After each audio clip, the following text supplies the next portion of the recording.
So basically, there were a rash of obscure horror movies back in the 2000s, which were basically flops or low budget movies that were never designed to take off. Tamara is one of these movies.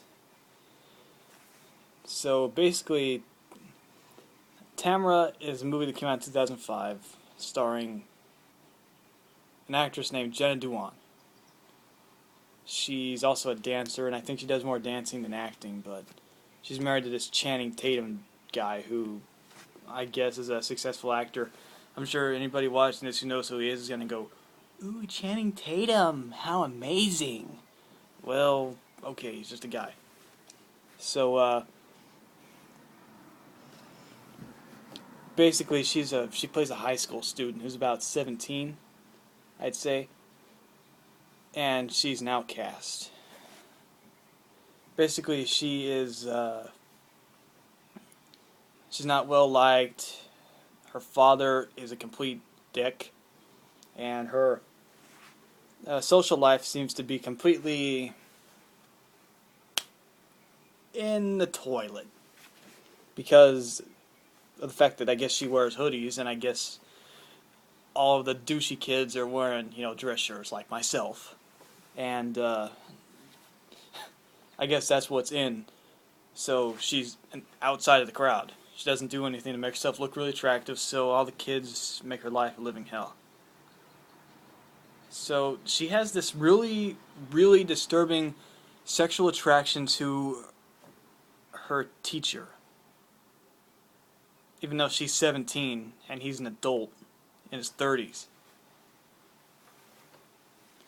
Now, back in 2005, this might have been, more original. Ooh, wow, it's a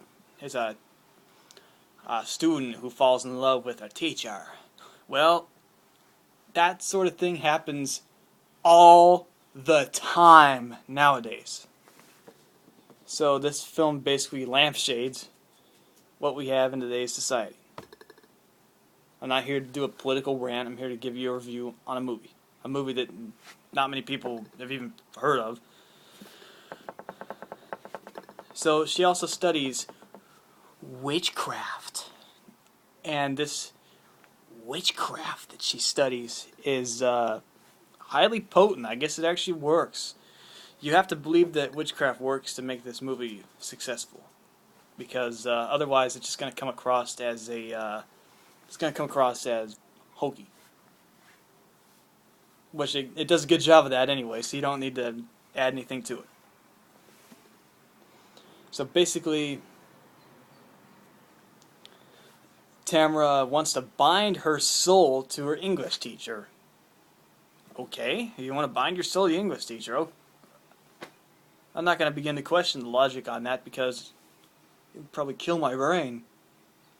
And I don't want my brain to die. So, at least I don't think I want my brain to die, do I? My eyes are already shut. Okay, so,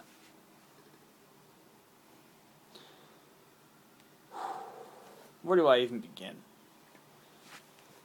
She finds out she has to shed blood to complete the binding ritual.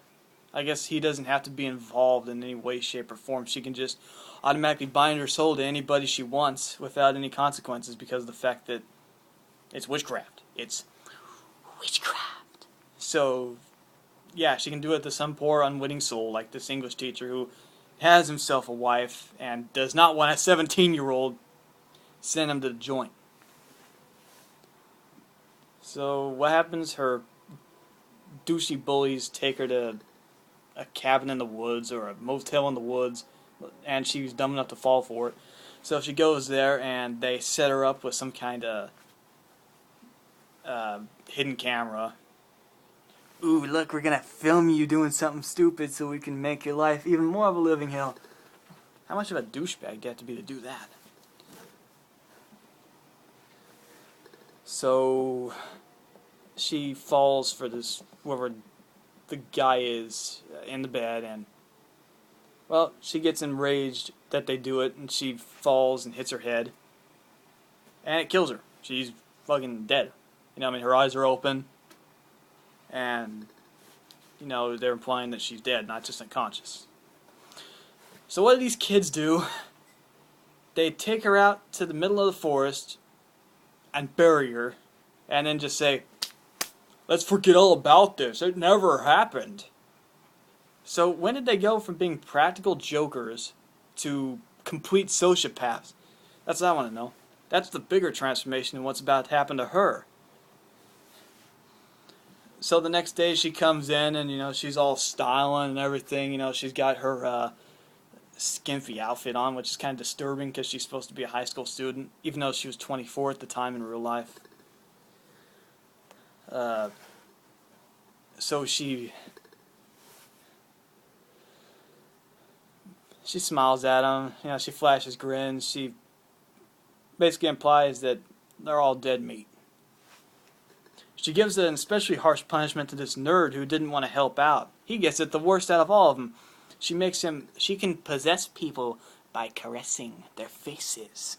I don't know why she has to caress their faces, but she has to caress their faces. So she walks up to him and does, her magic school touch. And she makes him cut his ear off, cut his tongue off, and stab himself in the eye. All that just for being a nerd who didn't even want to go through with it. He wasn't a douchebag like the other guys who made her life a living hell, but she decided to do that to him anyway just because the writers thought, hey, let's pick on the nerd. He needs some picking on. So, after that, the story goes through slow mode where everyone's like, oh, look at her changes, and she tries to make moves on the English teacher that she's so infatuated with, and this movie is ludicrous.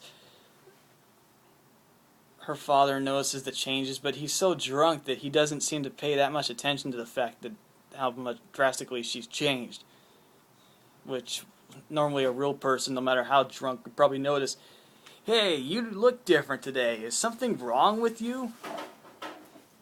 But apparently he doesn't get that message, and she makes him eat beer bottles. No, not just drink what's inside them. She makes him eat the beer bottles and the glass.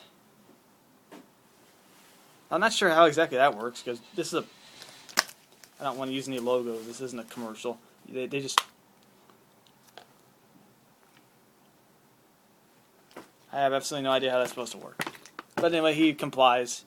And he eats glass till he dies. That's kind of creative, I guess. It is pretty harsh. She should have saved it for those douchebags who got her killed, but she has something else planned for them. She goes to a party, and she decides to make the two guys who set this whole plan up boink. Yes, she makes the two guys... She even says, who's going to pitch and who's going to catch? Okay, let's cut away from that scene. She goes over to this gal who's with him. She's got a butch haircut, and she kind of reminds me of Halle Berry a little bit with shorter hair. And makes her start to eat herself to death, because apparently she knows about her anorexia. Because apparently this witchcraft allows her to read minds now, too, and not just control them. So... she's an expert on that. Hold on just 1 second. Okay. So now she's done with that. She goes off to find this teacher guy again because she's still obsessed with trying to make him fall in love with her. That's one plot that we can't give up. So... the guy's wife is jealous of Tamara. Yes, she's jealous of a high school student. Unfucking believable. And she's concerned about her husband, rightfully so. Okay, that makes sense. And they decide to do something about Tamara because they deduced that she's into witchcraft because apparently they're pretty good at it. They go to the house where she lives because I guess they happen to know where she lives. They find her father's body and they find all these books on the occult and witchcraft and hocus pocus, and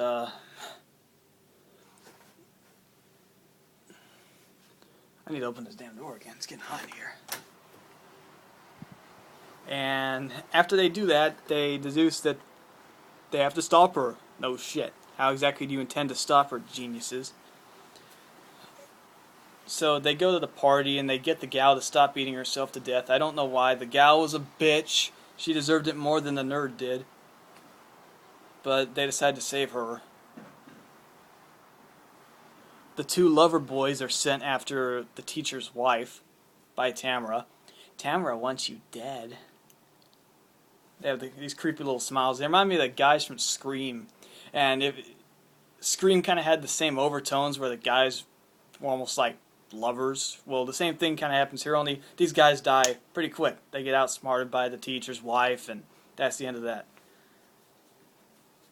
So Tamara goes up to the top of a building just to confess her love to the teacher and tell him that she bound her soul to him. And I died for you. Can we get some Swiss to go with that ham? So basically, he figures out that he has to sacrifice himself to get rid of her. So he leaps off of a building, takes her with him. They have a big hammy scream, and then they're lying dead, and that's the end of that. Tamara's dead, he's dead, she died with him because her soul was bound to his. So at the end of the story, the butch haircut chick takes the book, and now I guess she's supposed to be the next cultist. Well, that's set it up for a sequel, but a sequel will never happen for this movie. Simply put, didn't do that well at the box office. Its critical reception was cold, and not a lot of people even know what it is. If it's Tamara 2, the Resurrection, that wouldn't work at all. I mean, what the fuck's Tamara 1? I don't know. Maybe it's a movie. So as for acting, is Duan's is okay. The rest of the guys are all right, but everyone's pretty wooden. Okay. So there's no real points for acting on that. I mean, I can't award any Academy Award for you, Academy Award for you, Academy Award for no. There's none of that. None of that at all. It's better than a B movie. The plot is formulaic. It reminds me of this movie called Christine and this movie called Carrie, both of which were Stephen King movies. This is almost like a copy of Stephen King's work. It almost has his handiwork written all over it, but it's not. So I give it 2 hellish stars out of 5. It's okay. It's not the best movie. It's not the worst. The best thing in it is the fact that Jenna Dewan is attractive, especially when you consider the fact that she's 24 and not 17. I'm 20, so 17 is, oh god. Anyway, thank you for watching, and I'll have another review of the movie Christine pretty soon, and a review of some other movies. I'm looking into B movies because they're fun to review. Thank you.